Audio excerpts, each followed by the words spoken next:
வணக்கம். இது பிராண்டி செய்திகள். வரும் பிப்ரவரி 1 பட்ஜெட்டில் நிர்மலா சீதாராமன் அவர்கள் ஒரு மிகப்பெரிய சர்ப்ரைஸ் அறிவிப்பை வெளியிடப் போகிறார்.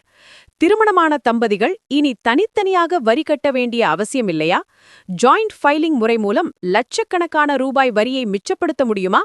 மோடி அரசாங்கத்தின் இந்த புதிய திட்டம் யாருக்கு லாபம்? இதோ ஒரு எக்ஸ்க்ளூசிவ் ரிப்போர்ட். கூட்டு வரி தாக்கல் என்றால் என்ன? தற்போது இந்தியாவில் கணவன் மற்றும் மனைவி இருவரும் தனித்தனி நபர்களாகவே வரி செலுத்துகின்றனர். ஆனால் புதிய பரிந்துரையின்படி தம்பதிகள் விரும்பினால் தங்கள் இருவரின் வருமானத்தையும் ஒன்றாக சேர்த்து ஒரு ஒற்றை வருமானமாக காட்டி வரி செலுத்தலாம். ஒரு குடும்பத்தை ஒரு பொருளாதார யூனிட்டாக அரசு அங்கீகரிக்கப் போகிறது. இது அமெரிக்கா மற்றும் ஜெர்மனி போன்ற நாடுகளில் ஏற்கனவே நடைமுறையில் உள்ளது. யாருக்கு மிகப்பெரிய லாபம்? Single earner families. இந்த திட்டம் குறிப்பாக ஒரே ஒரு வருமானம் கொண்ட குடும்பங்களுக்கு வரப்பிரசாதமாக அமையும். உதாரணம், கணவர் மட்டும் 15 லட்சம் சம்பாதிக்கிறார், மனைவி வேலைக்கு செல்லவில்லை என்றால் தற்போது அந்த 15 லட்சத்திற்கு அதிக வரி கட்ட வேண்டியிருக்கும்.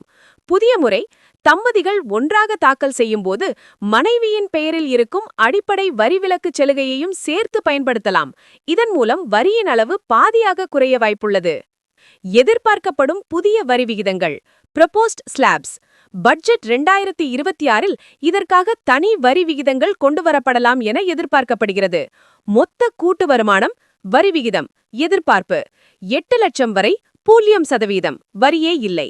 8 முதல் 16 லட்சம் 5%, 16 முதல் 24 லட்சம் 10%, 24 முதல் 32 லட்சம் 15%. இதில் உள்ள சவால்கள் என்ன? இருவரும் சம்பாதிக்கும் தம்பதிகள் டுவல் ஏர்னர்ஸ்.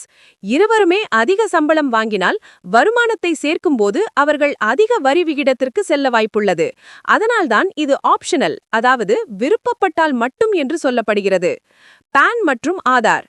இந்த முறையை பயன்படுத்த இருவருக்கும் பான் கார்டு கட்டாயம் தேவைப்படும். இந்த அறிவிப்பு நடுத்தர குடும்பங்களின் கையில் புழங்கும் பணத்தை அதிகரிக்கும் என நிபுணர்கள் கருதுகின்றனர். ஒருவேளை இது அமலுக்கு வந்தால் 2026 பட்ஜெட் ஒரு வரலாற்று சிறப்புமிக்க பட்ஜெட்டாக மாறும். இது குறித்த மேலதிக அப்டேட்டுகளுக்கு தொடர்ந்து இணைந்திருங்கள். இது பிராண்டி செய்திகளுக்காக உங்கள் அருணா.